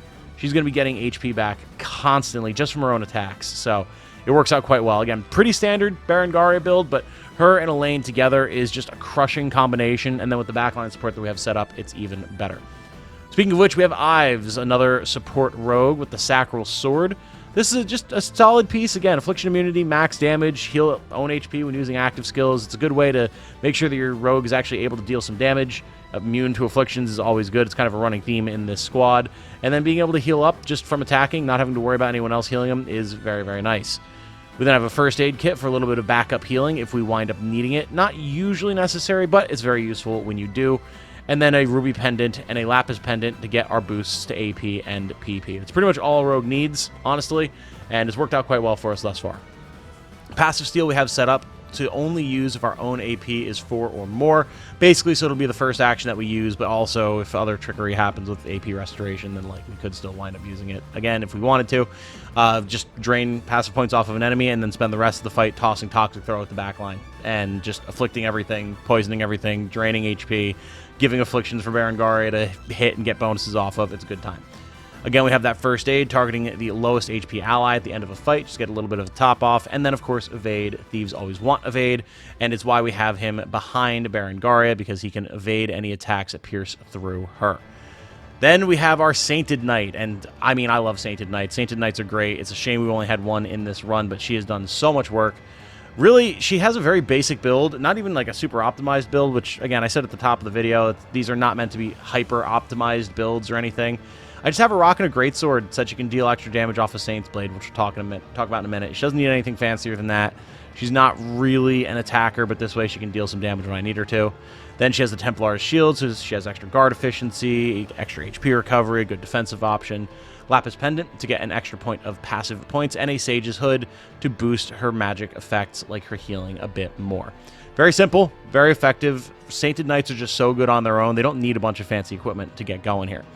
Speaking of which, Saint's Blade, 50 physical potency, 2 hit count, 100% hit rate, attack a single enemy, plus 25 potency if the user is at 100% HP, which she often will be. It's pretty easy to make that happen, and grants the user +1 passive point if the attack hits. This is just a great option, man. Like, it's so good. I'm only using it if we do have 2 or more AP, so we'll use it on the first attack, and then that's it.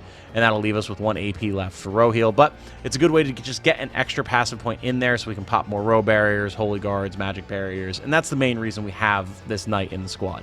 We don't need her dealing damage. We've got 3 other major damage dealers that you've got it handled. She just wants to be able to heal and support as much as possible, and this allows her to do just that. Then row heal just targets the row with the least HP. It's probably going to be the front line most of the time. Row barrier negating the next magic attack to a row of allies. Also negates afflictions. Very nice. Don't need to worry about the afflictions, but the magic damage can be a little nasty for Elaine and Berengaria, or potentially the backline if they happen to get targeted. So very solid option. No notes about that. Really good. Holy Guard, blocking an enemy attack with a medium guard, prevents debuffs. Hell yeah. Again, anti-debuffs, phenomenal in this squad. Very much like it. And being able to reduce the damage our healer takes is huge. And then finally, if it comes down to it, Magic Barrier. If we happen to just have like 1 AP left, we can still prevent a magical attack from hitting one of our allies. Finally, we have Alexandra, the Wyvern Master. This is a little bit of a loose end for this squad. This is a Dragoon Dive build that does work quite well. It just often winds up not being needed because of how good Elaine and Berengaria are at clearing enemies. But then every time I think, like, oh, maybe I should switch this up, then the very next battle, like, they somehow don't manage to clear everything, and then Alexandra comes in with the Dragoon Dive and finishes everything off, so I've left it. That does mean, of course, we are rocking the Dragoon's War Spear. Gives plus 15 max HP, plus 5 initiative, and the Dragoon Dive ability. It is forged, so it has max physical attack. Then we have the Pursuance Bracelet, so we can use our passive points a little bit more efficiently to pursue enemies alongside Berengaria and try and finish things off that might have only gotten weakened. Our Carnelian Pendant, so that we can both Dragoon Dive and Diving Thrust, and then an Elite Beret to just deal some extra damage. The creme de la creme of this whole build is, of course, Dragoon Dive, 100 physical potency, 2 AP, 1 hit count, and 100% hit rate. This is a charge attack. Attacks all enemies, has 50 extra potency versus ground-based targets, and of course you can't evade or use passive skills while charging. Again, this is a very solid option. We will start charging it fairly early on in the fight, can come in near the end to finish off anything that hasn't already been killed. It's a good finisher. It really is. You could potentially do some other stuff with a Wyvern in this squad, but I've been quite happy with this setup. Diving Thrust is there just so if we, again, use Dragoon Dive and there's still something left, we can use our last AP for something. Deal some good damage, attack single enemy, extra damage against cavalry, which is more likely than not going to be the type of thing that might survive this whole onslaught. So it's just a good cleanup option. And then, of course, Pursuit and Ground Counter to use our passive points effectively, whether we are following up an ally or pushing back against something that attacked us and getting more chip damage in there. This is the ultimate culmination of the all-rounder squad. You guys have seen the evolution of my lane squad throughout this whole run, so I wanted to show off its culmination here, and I love it. I can throw these guys against pretty much anything. Shouldn't really be too much of a surprise, seeing as how we do have Elaine and Berengaria together, and those are two of the strongest characters in the game. But even they can get overwhelmed if you don't have good support for them, and this squad is very, very good at supporting them. Highly recommend a setup like this if you're having a hard time figuring out what you want to do with Elaine, or you just need a really solid A-team all-rounder squad to help you finish off the game. I highly recommend it. Finally, that curveball that I mentioned a little bit earlier we're going to talk about is this squad with Josette. This is a kind of like dodge tank strike team that I can send into dangerous areas due to the fact that they have a flying commander, and is surprisingly resilient despite the fact that they're all rather squishy other than our fighter. So we'll go through it here from left to right, starting with Encarna the Werefox. Her whole job is to blind things. And remember, this is a dodge tank build, so being able to blind enemies, great. Being able to have more evasion, also great. A Werefox allows us to do both of those. She's using the Corroded Spear to get the Shadow Thrust ability, which is exactly what I want on her. She has an Amethyst Pendant to get an extra active and passive point, a Mistletoe Charm to prevent her guard or passive points from being sealed, as well as granting her extra evasion, which is very important, and then a Royal Scarf also to pump her evasion even harder. It is incredibly difficult to hit this Werefox even during the day. She is a mainstay on this team. I've been extremely happy with her performance because she just dodges everything. And anything that she's likely to not dodge, typically our Vanguard in the back there has her covered on. She has two different iterations of Shadow Thrust here. First is the highest initiative full column in the enemy team, which at this point in the game, there's pretty much always going to be at least one full column that you can poke right at the very beginning of the fight, blind them, deal some good damage, and make sure that you have even more technical evasion set up and ready to go. And then just in case there's not like a full column or something like that, I just have another iteration of it so she can just go poke something. Then we have Weakness Hunter, activates after an enemy is debuffed, attack a single enemy, ignores 50% of the target's defense. I mean, there's going to be debuffs flying on this team, as you'll see, so having an ability that lets us just get in there, deal a bunch of extra damage, it's unguardable, it ignores a good chunk of defense, that's really, really nice. I really like having this as an extra damage option, which is something that this squad can struggle with, depending on what it is that they're fighting. That is their primary weakness, but I don't mind them kind of being an attrition squad either, so. Then we do have Shadow Pursuit, activates after an ally attacks, follow-up attack a single enemy and inflicts blindness, again, a good way to be able to inflict more blind without necessarily needing active points, always appreciated. And then Nocturnal Evade gives us a dodge, gives us the ability to get passive points back at night. It's great. I love Werefoxes. Moving on to Squad Leader Josette the Griffin Master. She is going to be one of our primary damage dealers. There's a couple different methods here, but she's definitely going to be one of the major ones. Her job is to evade things on the front line and then deal big AoE damage. To that aim, she has the Vorpal Axe, giving her extra max HP and initiative, as well as good physical attack. She then has the Elite Beret to give her a boost to her physical attack once again, Sapphire Pendant, and a Carnelian Pendant, so that she's set up and good to go for her passive and active points. She then has Aerial Smite, prioritizing the back row, attack a row of enemies for 150 physical potency, 2 AP. Cavalry targets cannot guard against this attack, and it grants the user -1 AP if a target is at 100% HP.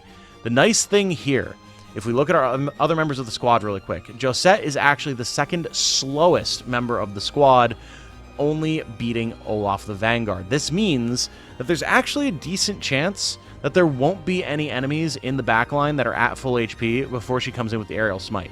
So there is actually a reasonable assumption to be made that we won't be losing that AP there, which is really nice, because Aerial Smite is a disgustingly strong skill. And while I'm not leaning into it as like a super nuke clear like you can do some combo builds with, it's still just a really nice piece to have to be able to deal a lot of damage to the enemy very quickly and very efficiently. Then, of course, if that goes wrong, or we just happen to have 1 AP left, we do have High Swing, so we can just chunk through another row of allies. Nothing crazy here. Very standard Griffin Master stuff, but it works very well with this squad. We then have Griffin Glide, allowing us to, again, evade another attack, this time a ranged attack, and grants us an extra AP, so we could potentially even get 2 Aerial Smites in, depending on how the dice roll. And then Wing Rest, if we wind up having the passive points at the end of the fight, being able to heal up a little bit is very nice. Baldur, our Elven Fencer, is up next, and he has, again, a fairly standard build. You can tell this is a squad that I put together kind of out of the scraps of other things that I had available based on just the classes I had to use due to viewer submissions and what I had already equipped some of my hard-hitting squads with. But that's why I wanted to show it, because it actually did turn out like pretty damn nice, and I'm glad that it did so that you guys can see an unorthodox build that you might be able to put together or take inspiration from. So, Baldur has a basic Spell Steel Sword just to give him a good balance of physical and magical attack. A Raven Plume to push his initiative much higher than our Griffin Masters, which again, to lean into the whole Aerial Smite thing is something that I wanted. That was very important. A Royal Scarf to make him dodgier, and then a Lapis Pendant to make him have more passive points, which also means more dodges. Our abilities then are Mirage Stab, targeting a row with 2+ combatants, dealing good damage, granting us the ability to evade 1 attack. It is 2 AP, so this will use all of our AP at the start of the fight, but, I mean, the good damage and the guaranteed dodge, like, I can't really argue with that. That's pretty good. Then if something does go awry and we wind up with a leftover AP, we do have, of course, Lightning Blade, targeting the highest HP ally, putting a stun on them, hopefully making them a little bit easier to clean up for the rest of the squad. We then have Evasive Impetus, activates after evading an attack, grants the user +1 AP. Obviously, this synergizes very well with Mirage Stab. In most cases, it will mean that we will have the chance to guaranteed get another Lightning Blade in there, which is awesome. We have Remove Weakness, so that if someone gets debuffed, we can then remove it and grants them a buff to evade an attack, which again, dodging attacks is the name of the game here. And then Sylphic Barrier activates for an ally is hit by a ranged physical attack. This is a good way to help cover our Griffin Master and our Werefox in case something happens with our Vanguard and he's not able to cover for them in its entirety. Good backup option, very much appreciated, and I do like Elven Fencer in this setup.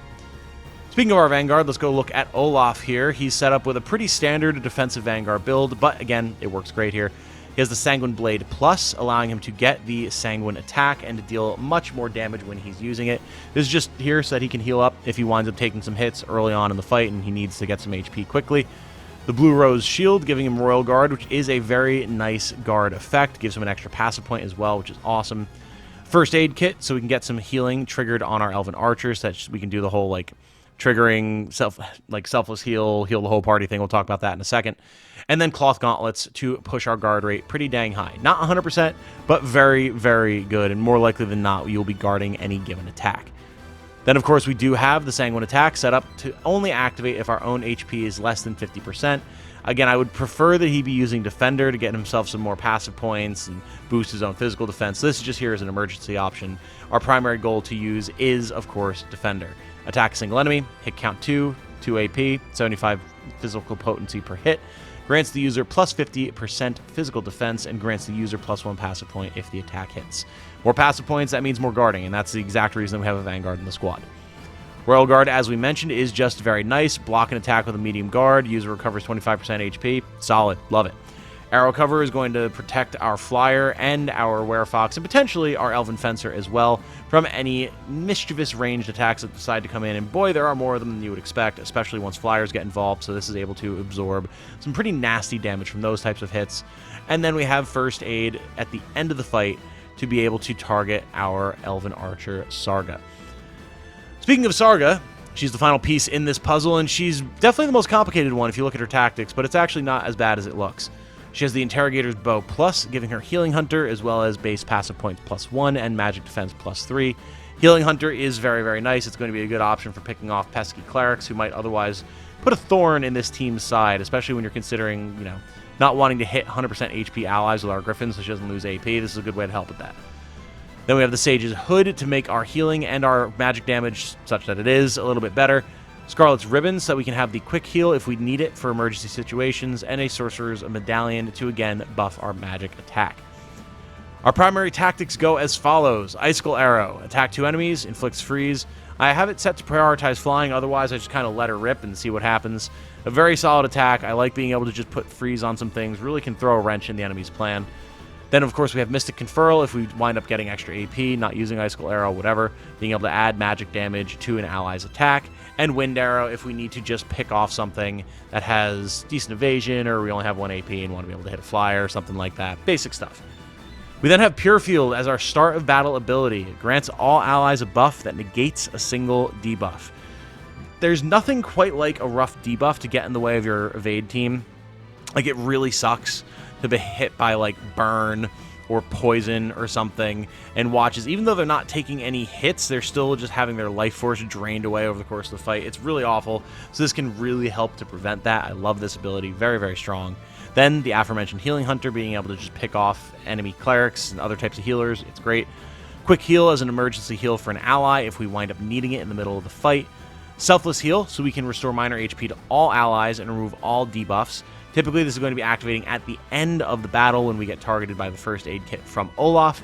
And it's nice to be able to just give everyone a little bit of a pick-me-up. And then, again, at the end of the fight, really not worried about removing debuffs. But still, just that extra healing at the end of the fight can keep these guys going for a good long while. And then just another extra quick cure just in case we, like, wind up with nothing else to do with our passive points and just want to toss a debuff at an ally. Like, cool. Great. Doesn't come up very often because of all the debuff immunity and everything that we have, but it's there for when we need it. I really enjoy this squad.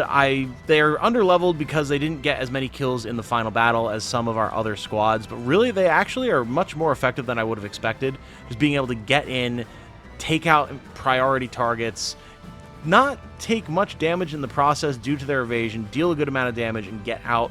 It's very much appreciated. And the fact that they do have a decent amount of support in the backline from the Elven Archer and the Vanguard means that they're surprisingly difficult to take down, even for things with like 100% hit True Strike attacks, which is great. And those are 3 of my recommended squads that you steal for the end game of Unicorn Overlord. I absolutely adore all 3 of these squads. I love most of my end game squads. I'll probably do a second video talking about more of them because there is a lot to discuss with all of these different builds. But the 3 that I showed off today are definitely 3 of the ones that are dearest to me and closest to my heart because they've just done so much work for us. Again, as I mentioned at the top of the video, this is not a you should copy these builds verbatim type of thing. Like, take the idea, maybe start using the squad and then build from it, or take pieces of it and slot it in to squads that you already have to make something for yourself. Or if you want to take one of these squads and then really fine-tune it, slave away over an Excel doc, crunch all the numbers, min-max everything, get everything forged, all the stats maxed out, ground up to the 9s, go for it, man. Enjoy yourself. Absolutely. I would love to see the finished iterations of some of these builds. Do you need to do that? Absolutely not. But if you want to, by all means, go for it. These are very solid foundations to build off of. That said, I'm going to wrap this one up here. Thank you all so much for watching. I do very much appreciate it. My name has been Tom, otherwise known as Titanium Legman. I hope you all have a good night. Stay safe and healthy out there. And remember, be good to each other. Bye now.